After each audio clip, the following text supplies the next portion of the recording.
Hi, it's Antonio, and on this video, I wanted to talk about how do we use the different skills and practices that we learn in nonviolent communication. Sometimes we learn and we read Marshall Rosenberg's book, Nonviolent Communication and Language of Life, and we learn about observation. I think you could say it almost comes off as a method. Let me state my observation, state my feelings, my needs, and make a request. And I think one of the things that's important to take from Marshall Rosenberg's book is that these practices and these skills of observation, feeling, need, request, they're really important to practice and to understand. Maybe more so for me than to try and even communicate it. And that might be a little confusing because it's like, well, isn't this about communication? And it is. Um, but I want to really have a lot of clear communication with myself. First and foremost, that is going to support and help in any communication that I have with another person. And so we could say you could almost call this NVC plus, where, NVC, the basic fundamental concepts and skills are really important to understand. Um, NVC plus is kind of like really taking our practice to the next level, where do I talk to somebody about my feelings? Um, as I like to say, it depends.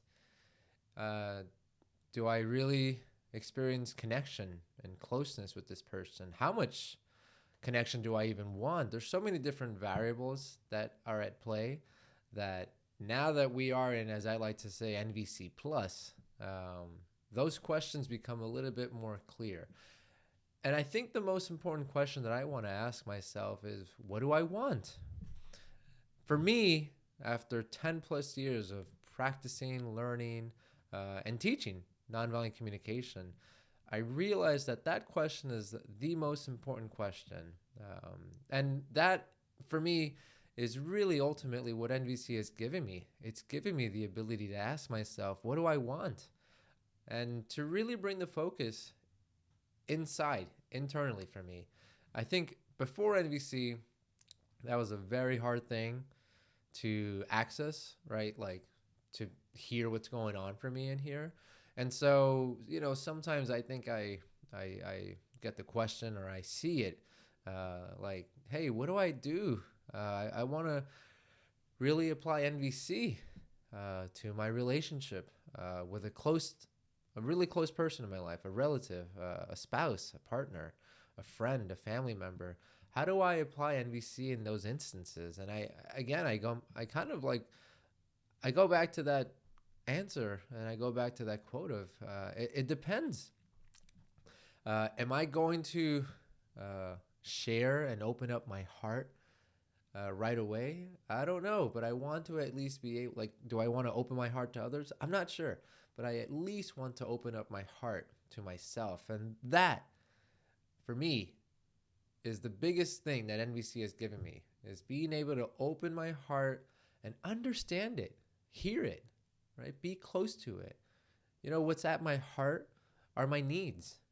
And so I really want to have a relationship, a very close relationship to myself, to my needs, to understanding what it is that I want to experience. What do I really want in life? Maybe it's that I want understanding.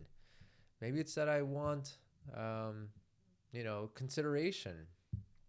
And that's really important for me to know, because now that I am aware of that, now that I'm aware of that, I can figure out ways to have that in my life, even if it's not going to come from this relationship, from this person, from this job, from this environment, from this community. I can still figure out how to get my needs met. And that is so important to really, I think, to really understand and practice in nonviolent communication. It's about our needs, really, and building that relationship to them. so that we can really take care of them. So I hope that this was helpful.